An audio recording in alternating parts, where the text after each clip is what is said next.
Otyo mbalamusizza nnyo bannaffe yonna gye musinziira okubeera nga mutulaba. Mwebale nnyo okugoberera byonna ebigenda mu maaso, abasubscribinga, abateekayo comments, n'abajja mu kabokisi kange ak'obuntu okunnyumiza bye muyize ne bye mwagala ate twongeremu n'ebimu ku bibuuzo ebiri sensitive bye muba mwagala biddibwemu. Nsubira mbiwaayo era obubaka mubeera mubufuna ne babibaddamu bulungi. Kale mbeebaza bwebaza. Solomon Kaweesa gegange as usual. SK Media tubeerako nnyo naye nabagamba mu bingi byembawa twagala kye tuyita financial intelligence. Obeeraawo nga obwongo bwo bwogiwala ku by'ensimbi. Saagala tukyamukire mu biri birala ate twerabire nti bw'okwata ku nsimbi olina kweyisa otya. So nate nga bulijjo bannaffe aba Pride Bank nze kati bwe nasazeewo mbayite kyabayita kirala aba Pride Bank kati be batutuusaako akanyomero kano era nate ndi n'omukugu mu by'ensimbi era omulaba afaanana ssente agenda kuba atunnyonnyola ebintu bingi nnyo ku topic ya leero gye tugenda okuba nga tukwatako. Seba abantu babuuzeeko beeyanjulire. Mbalamusiza abalabi baffe ab'olunaku olwaleero. Ndi musanyufu nnyo Mwami Kaweesa okubeera ku shoyo era mbadde nkulengerera ku mutimbagano naye nsanyuse nnyo okuba nti onkyazizza. Weewaawo. Erinnya nze Simon Musoke nkola ne Pride Microfinance era mu Pride Microfinance ndi mu department yaffe ya operations. Kati mu operations omwo mwe muli department ekwasaganya ensonga z'aba customer abayina okwemulugunya n'aba customer baffe abayina kye baagala okumanya ku bintu byaffe bya Pride Microfinance. So eddoboozi eribeera emabega w'ennamba ya Pride Microfinance ey'obwereere lye lino Solomon lyoli nalyo olunaku olwaleero. Ye gwatuga customer waffe omulungi ensonga yeri. Yes sebo. Ti customer singa bakubye nga ayina kyayagala okumanya ku Pride Bank oba nga ayina kyayagala okumanya okwemulugunya. Yes sebo, ensonga ezo ffe abazikwasaganya. Ab'emulugunya temubadduka. Titubadduka lwa nsonga ate kiyamba ffe. Naddala ku nsonga ya customer tuyita customer service. Nti customer bw'atemulugunya ate tomanya business yo bw'eyimiridde. Ekintu ekyo kikulu nnyo eri omuntu yenna alina business nti customer yemulugunya tekibeera kizibu wabula kikuyamba buyambi okumanya amaanyi ga business yo n'obunafu bwayo. Ate singa customer kuba nga yeebaza awo ate kiba kikulaga position oba amaanyi g'olina mu business. Singa customer kuba nga alina kye yeemulugunya kikuyamba ate okumanya wa woyina okutereeza kuba ekyo kyaba yeemulugunyizza kiba tekimusanyusiza ng'olina okukikolako. Bantu nga badduka ba customer eyo waffe kyanjawulo nnyo. Tulina ne gye tukuba amasimu eyo neevuga neggwaako nga teryakukutte. Ffe mu Pride Bank bwetyo si we tuli tulabira ddala nga gwe customer atukubidde ng'alina kye yeemulugunya ate oba otuwongera bwongezi oba otwagala oba otwagala kuba singa toweemulugunya titumanya wa waakutereeza. Yes sebo. Embeera eyo ey'okwandolinga aba customer naddala ab'emulugunya ogibeereddemu bbanga ki? Ngenda mu myaka 8 okusookera ddala nakola ne Airtel Uganda newankubadde nali nkola n'ekitongole kya Aizon. Aizon eyo nga eddukanyizibwa Airtel. Nga fe abali emabega era w'ennamba eya 10 kati neeyunga mu Pride Microfinance mu 2022. So experience ya myaka 8 nga njogera eri ba customer n'okuddamu ebibuuzo bye babeera balina. Omanyi ffe eno mu luyaaye tugamba muba mutumanaginga. Ekyo kituufu nnyo. Kwegamba mba ne issue naye bwe nkuba essimu gwe oliwo okumanaginga. Kisinziira kuba ekintu ky'okumanaginga naddala customer waffe yeemulugunya. Kitera okubeera ekizibuzibu eri omuntu atamanyi kye tuyita customer service. Lwa nsonga singa customer aba akuba mu mbeera eyo gwe kyogambye eky'okumanaginga oyinza okwagala obwagazi customer okwogera naye aveeko agende ate no kiba kyanjawulo nnyo nti muli omuntu ategeera kye tuyita customer service oba oyagala kuyamba customer kyekyandibadde ng'ekiruubirirwa kyekyandibadde kiruubirirwa so si kwagala kumanaginga bumanaginzi muntu nti kanjogere naye atambula agende yesewo ogwo olina okuntanga mu matidde kyekyo era bw'oba tomatidde nti mba nina obuvunaanyizibwa obukuteeka ku mutendera ogwa waggulu kuba si buli kizibu nti ky'onookubira nja kuba nkimanyi oba nja kukuyamba. Ate kati ffe bakasitoma abamu tuli bazibu, nze nkukubira nze saagala gwe nteeka maneja ku layini mu mbeera era kisinze bayirayo bakasitoma bakambwe bwe byonnyonnyola sibitegeera njagala maneja kati olwo omuhandolinga oti oyo ng'ate maneja naawe yakugambye nze tonsindikira abantu bahandolingi. Nkitegeera. Kati tulina ebika bya bakasitoma ab'enjawulo kuba kasitoma oyo atuuka okukuba ng'atayagala maneja kitegeeza kasitoma oyo ayinza okuba nga yakubye n'atayambibwa. Ekyokubiri ayinza okuba nga awulira ensonga yo gy'omunnyonnyola ku levo gy'oliko tosobola kugigonjoola. So ekintu ekyo kiyinza omuleetera okubeera nti ayinza okusaba maneja. Naye ebiseera ebisinga ffe ng'abalina experience eno mu kumanaginga bakasitoma kiba kikulu nnyo n'oteekawo embeera ereetera omuntu ono okuteekamu obwesigwa n'asobola okubeera nti asobola okukunnyonnyola. Kasitoma yenna ne bw'aba mukambwe atya kasita omuterawo embeera eraga nti omuwuliriza era oli mwetegefu okumanya obuzibu bwe n'omulaga nti oli mwetegefu okumuyamba, kasitoma oyo ne bw'anaasaba maneja era ajja kumaliriza kusinziira ku mbeera gy'otaddewo nga kakkanye nga mwogedde ate ng'omuyambye n'okumuyamba n'okusinga maneja kuba waliwo ebintu maneja byatasobola kolaki kumanaginga nti newankubadde ali mu position ya management naye ng'ate ekizibu kirina okugonjoolirwa wano oba nenkiteekawa we kirina okukolebwako nga ne maneja wange takitegeddeeko. Bakasitoma babavuma n'okubavuma. Ne kati kituufu bakasitoma bavuma naye mu nkola yaffe eya customer service oba mu nkola yaffe eno ey'okuyamba bakasitoma bwe batyo gwe toyina kulowooza nti kasitoma avuma ggwe. Aba avumaani lwa nsonga bw'onoogamba nti avuma ggwe ojja kukitwala nga kya buntu omuddize bibeerawo. Kitegeeza ki nti kasitoma obusungu abeera tabuteeka ku ggwe gwakubidde gwalowooza nti avuma obusungu aba abuteeka ku kitongole ekyokolera.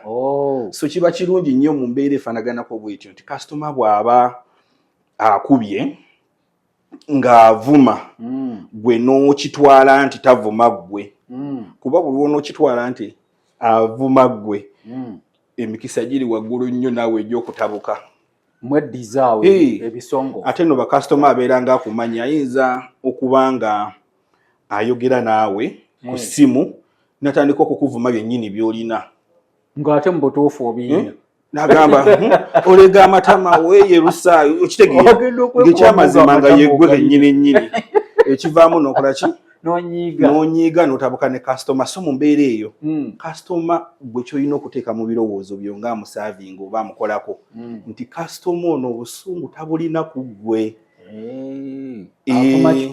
Avuma kitongole okitegeera nti alina obutategeeragana bwafunye n'ekitongole. Kitegeeza ki mu mbeera eyo nti bw'obeera n'ekyo mu kirowoozo like emabega w'omutwe gwo n'omanya nti tavuma nze kasitoma oyo osobola okumumanaginga n'omusaavinga bulungi n'avaako n'okumwebaza n'omwebaza naye n'akwebaza tyonkozeeko bulungi okitegeera. Mpulira bintu nga si byangu so bizibuzibu naye gwe nga gwe akola omulimu gw'olina okuba ng'okola naddala ng'olina information gy'olina okuwa kasitoma kuba ebyo bitera okugyawo singa oli aba bye bamubuuzizza oba oli awo tabitegeera n'akugamba nti kirabika ne bye nkubuuza tobitegeera n'akuvuma kyakuvumye okitegeera. Ne kati waneeno oba olina amaanyi g'obubaka information ey'okuwa kasitoma omwo mw'osinziira n'ofuna amaanyi agamuddamu n'okumanya nti customer ono nenkwankubadde yeemulugunya ku ekyo kyeyemulugunyako naye tali kuggwa ali ku kitongole. Does it mean nti okutuula mu position bwetyo nenkwata essimu eyo nteekeddwa okubanga buli akagenda mu maaso mu kitongole kandi ku fingertips? Ate leka nkubuulire Solomon, naye bannange senga mweze mukolawo ze mulya bannangaani olira naawe okikola otya bwe ne bawo nga mulina embeera z'ekigagga. Pride Akiba Savings Account yetufudde abagagga tuzikuŋŋaanyiza okwo bwe ziwera nga tukuza bizinesi. naye bannange senga Mwami mujje tugende. leero temundeka bodi goberera Kuza Savings Zone ne Pride Akiba Account. Pride Microfinance, your growth is our pride.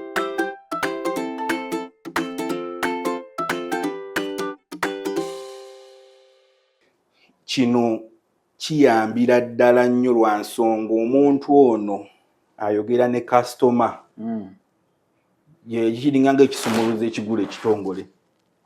Kitegeeza ki nti kyonna ekikwatagana ku kitongole yalina okusooka okukimanya. Bw'eba product omuntu ono alina okuba nga agimanyi.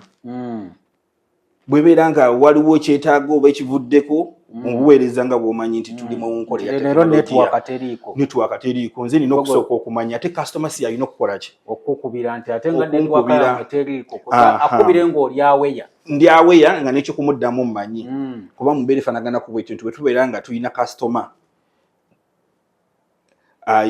like kitubaddeko kiri ekyokubeera nti customer n'akuba ate ye n'aba nga yantegeeza obuzibu ekitongole bwe kirina bwe simanyiiko.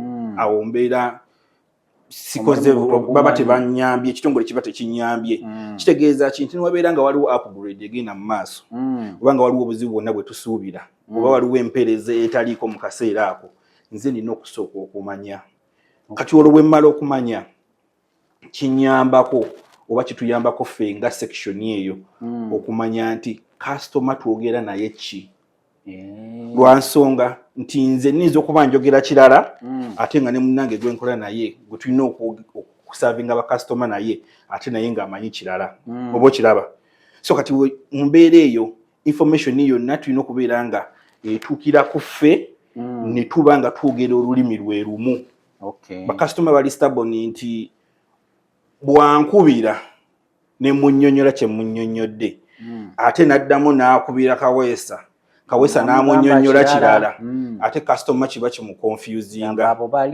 Yes, so kiba kirungi nnyo nti bwe tuba tusavinga abakasitoma baffe bano ne kibeera nga obubaka bwonna obwetaaga customer okumanya busookeramu mwabo abavunaanyizibwa ku nnamba ey'obwereere oba department gye bayita ya customer service. Ne kituyambako okusobola okuba nga tusobola okumanaginga ekizibu ekibeera kiguddewo.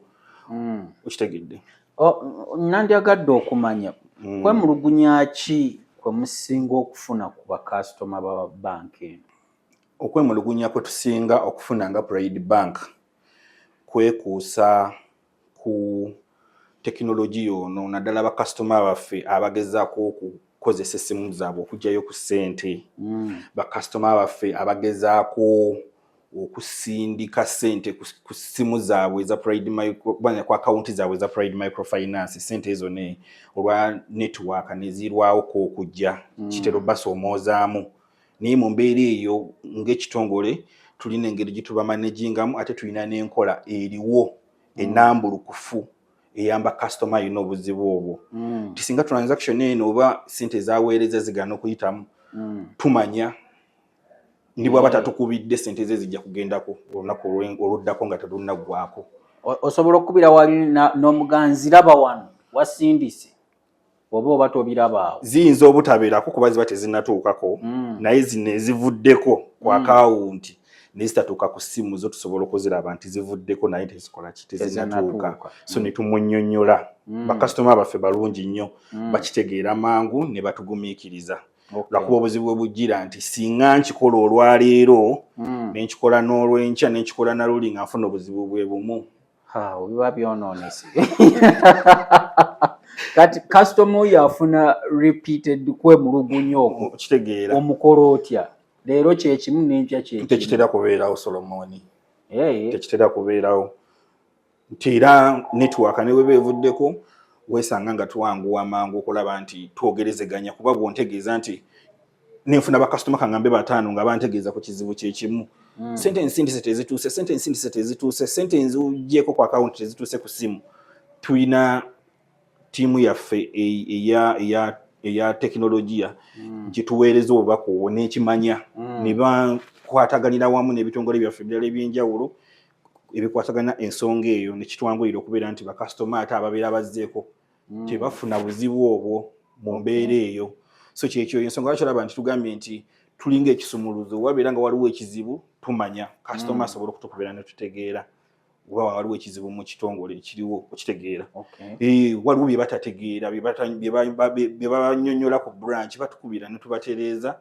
then ate awo ne tuddira branch zino nazo ne tuzikola ki amatabi gaffe aga Pride Microfinance aga Pride Bank ne tugatereeza okusobola okuba nti bawa kasitoma waffe obubaka obwetaaga okumanya kati ekizibu for Pride Bank yes ebizibu byonna ebyekuusa ku bakasitoma bihandolingibwa ku head office oba mulina abantu nga ggwe mu bitundu ebirala kibuuzo kirungi nnyo ekyo Kaweesa kyombuuzizza okusookera ddala ekizibu bya bika bingi era ebizibu bino birina emitendera egy'enjawulo nti waliwo ekizibu nga kigize ku branch era nga kisobola okugonjolebwa ku branch ku ttabi lyaffe lya Pride Microfinance kasitoma ze yemulugunya ne munnyonnyola n'ategeera ekizibu ne kigwawo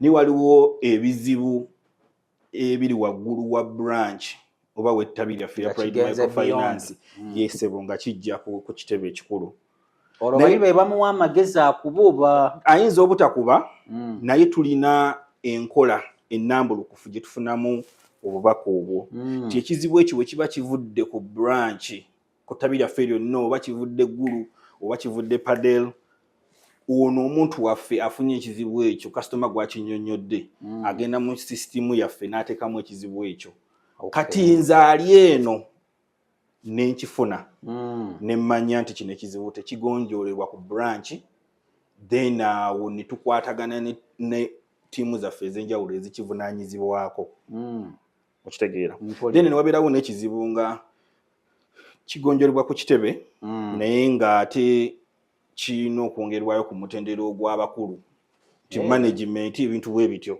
so nga Pride Bank tulina enteekateeka ennuŋŋamu ebizibu by'abakasitoma baffe gye tubifunamu ate ne tubayambako okubeera nti tubigonjoola wansi ku matabi gaffe n'ebiremye ne bireetebwa ku kitebe ekikulu ne tukwatagana mu luzungu kye bayita follow up ne tubifollowinga up ne department zaffe ez'enjawulo eza Pride Microfinance. Waliwo ebizibu ebitera okusukka obunene nga bw'oyogedde mulina enteekateeka ne capacity esobola okufaayo ffe ewaffe tutera kukiyita kufaayo eri kasitoma n'oyisaawo akaseera n'oddamu n'otuukirira kasitoma oyo omubuuzi owaayi walina ekizibu bwe kiti otuuseewa ate ombuuziza ekibuuzo ekirungi ennyo tuli bank etunuulirwa Bank of Uganda kati Bank of Uganda erina amateeka agafuga ebitongole ngaffe mu ngeri gye tulina okwasaganyamu ebizibu by'abakasitoma kati kyekino wano wammanga nti tugamba ekizibu kya kasitoma singa aba akituwadde kirina okugonjoolwa mu nnaku 3 okusinziira ku tteeka erya Bank of Uganda erituvunaanyizibwako okugonjoola ekizibu kya kasitoma oba kitegedde kati mu mbeera efaanaganako bw'etyo nga bw'ombuuzizza nti ekizibu nga kinene nga kigenda kutwala ebbanga okusinziira ku tteeka erya Bank of Uganda ate nga naffe tukakatako nga Pride Microfinance singa ennaku 3 ezo ez'okukola ziyitawo ekizibu kya kasitoma ekyo nga tetukigonjodde kituvunaanyizibwako okuwandiikira kasitoma ono ebbaluwa era n'akakasa nti agifunye. Mu ngeri endala tusobola okumukubira essimu singa ekizibu kiri ku kitebe ekikulu oba ne tumuweereza message emulaga nti Solomon Kaweesa ekizibu kyo bwe kiti ne bwe kiti tuweereza oba kiweemulugunya kiruddewo era tukusuubiza nti kiyinza okugonjoolwa mu bbanga bwe liti ne bwe liti. Naye nga tukyakiriko. Yes. Okay. So kati kivunaanyizibwa ku ffe abavunaanyizibwa ku bizibu by'aba customer n'abali be tukwatagana nabo abawansi aba ku branch ne ku kitebe ekikulu okusobola okulaba nti ekizibu kya customer ekyo tukigonjolamu eryo ebbanga lye tubeera tumuwadde. Kuba kiba kiswaza okumugamba nti tugenda kukigonjola mu bbanga bwe liti ate ne tutakikola. Obwesigwa buba buweddewo okitegeera. Kyogamba mulumirwa nnyo okufiirwa customer omu. Kintu kikulu nnyo. Lwaki?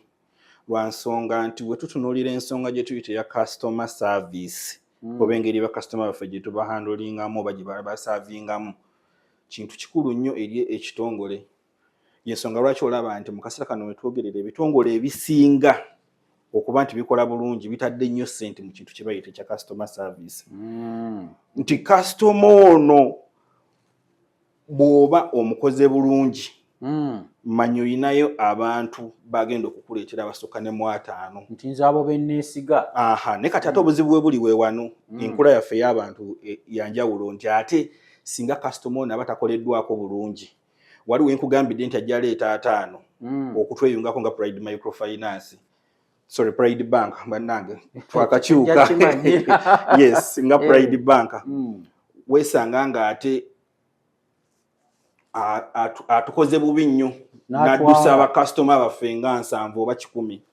Anti olugenda ku social media nti eyo banka mwagitegedde. Ekyo kikula ky'abantu nti amawulire amabi gatambula nnyo kusinga amalungi. Yes, so kati ensonga lwaki olaba nti tufaayo nnyo okulaba nti bakasitoma baffe tubakolako bulungi. Mulimu ababeera eyo awo y'omu agende talina kyatufiiriza. Abatufiiriza ng'ekitongole. Yes, sebo. Bino mubikola kwewala linnya bbi kyokka oba n'okuba nti mutuukiriza obuweereza n'obweyamo bwammwe bwe mwakolerwa customer? Ekyo kikulu nnyo lwa nsonga Pride Microfinance ne bw'oba otunuulidde ze bayita ennyingo eziddukanya oba zetwandiyise Pride Statement pillars za Pride Microfinance ennyingo ezo eziddukanya Pride Microfinance Pride Bank ojja kwesanga nga ekintu ekya customer tukitwalira ddala nga kya waggulu era tuyina n'enkola gye bayita ya customer centricity. Kitegeeza ki nti bizinensi yaffe yonna nga Pride Bank yeetooloolera ku customer waatali tuba tetulina bizinensi. Kituufu. Yes, sebo. So ensonga lwaki olaba nti tufaayo nnyo omuntu waffe akola ku muntu wa wansi ku matabi gaffe ag'enjawulo noono ali ku kitebe ekikulu okubeera nti buli omu amanyi engeri y'okukwatamu customer kusinziira ku level ey'enjawulo gy'aliko. Mu induction y'abakola mu bank kino kiba kitundu ku bitendekebwa omuntu. Era sebo nze nkivunaanyizibwako nkikola nnyo. Mukama wange obuvunaanyizibwa obwo yabunkwasa nti buli muntu yenna ayingidde mu Pride Microfinance oba oli mu awola oba oli bano abawa ssente oba oli bano abatula ku disiki eziyamba bakasitoma ku branches zaffe okubagulirawo akawunti n'ebirala olina okutendekebwa mu kye tuyita customer service. Ekyamazima ne bw'obeera ng'oli mukozi wa ku head office ng'oli mupya ekintu ekyo tukikusomeseza ddala. Ekyo wakisomesa bulungi we nagenda okuggulawo akawunti nakolwako abantu nga 3. Nkitegeera. Buli omu ambuuza bakutereezezza. So kintu kikulu nnyo.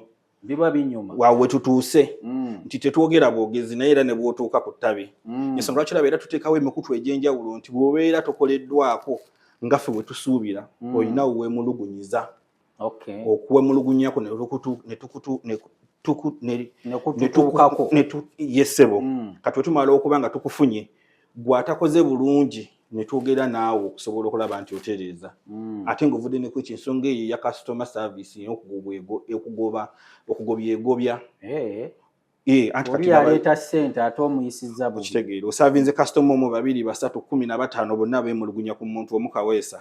Lwaki oba tojja mu kuwulirwa kubw'ensonga eyo then ne balaba oba ddala bw'oba weetaaga okutendekebwa ne tukutendeka bwe kibanga kisusse obw'omulamuzi ekitongole n'okivaamu. Oluusi abakozi tujja n'ebizibu byaffe ate bakasitoma ne batukaluubiriza. Mulina tutegeera. Mwami Kaweesa teri muntu atalina bizibu. Naye bw'obeera nga oli ku deski esavinga customer ebintu ebyo olina okubireka ku mulyango ewaka. Wano neetekako kasimayiro nga kakubuzaabuza naye nga nina okuba. Yes sebo. Kintu kikulu nnyo. Era weesanga nga bw'okyogedde kya buntu nti oli ayinza okubeera nga yazze ebizibu n'abireeta ku mulimu n'ayisa bubi customer. Naye kati singa kibeera kya buli kaseera ate kiba kisukka ku ekyo buli kaseera abeera n'ekizibu. Fenno tuba tumanyi nti bwe muba mugaba emirimu mulondamu basinga kusimayiringa. Si kusimayiringa kwokka kuba bwe tuba twogenda ku kusavinga bakasitoma kitunulira ebintu bingi nnyo. Omanyi n'akukolako ng'asimayiringa mwana nga alina engeri gy'akuwaamu amaanyi eyazza okuteekayo obukadde 2 na buno 3 bwongereko. Ekyo kikulu nnyo okusavinga ne bakasitoma baffe nga tubamwenyeza. Yesebo kintu kikulu nnyo era jinja ddene nnyo mu kusavinga bakasitoma. Lwaki kiraga nti kasitoma oli mwetegefu okumuyamba. Omuntu ono akuwadde simayiro mwetegefu okuba kiraga nti wegudde gy'ali era oli mwetegefu kaŋŋambe okumuwulira n'okumusavinga lwa nsonga nti bakasitoma baffe bano balaba ekibaleeta mu bbanka babeera balina obwetaavu. Ate engeri yokka gy'osobola okumanya obwetaavu bwa kasitoma bw'alina okusobola okumuwa ekyo ky'ayagala olina okubeera nga wegudde gy'ali n'akubuulira. Naye neyeggula gy'oli. Okitegeera. Naye obuzibu bwe buli nti singa mba simulaze nti mwetaaga that I'm interested in that person kitwa kitegeeza nti bingi byajja okolekayo. Ayinza n'okujja buzi n'atuula naawe n'omukolako biki by'omukozeeko bw'afuluma n'atadda. So ng'obadde olina omukisa ogumbuulirayo ka product kammwe akapya akaliwo akeegatteko.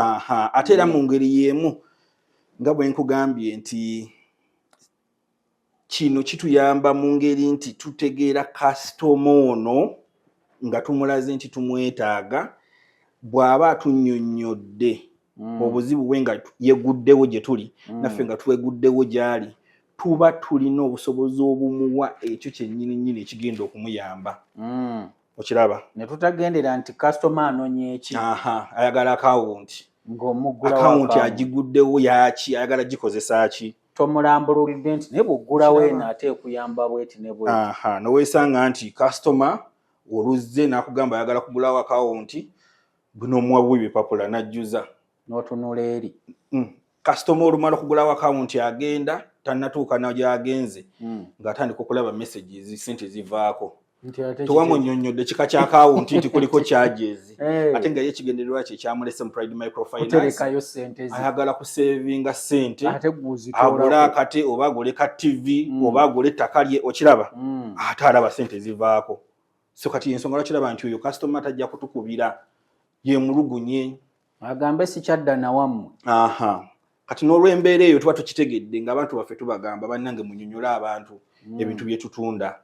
Obulungi ebyo birimu n'ebibi toyina kwogera kirungi kyokka. Bw'oba oyogera nti kuyamba okusevinga naye charges kyezigiriko. Kasitoma n'alondawo ekyo ky'ayagala okusinziira ku okwo okunnyonnyola kw'omuwadde. Mpulira. Okitegeera so nti awo tuluzingawo nnyo obubonero bungi eri bakasitoma baffe noweesanga nga oli agiguddewo n'atambula n'agenda nga tagenda kugikozesa.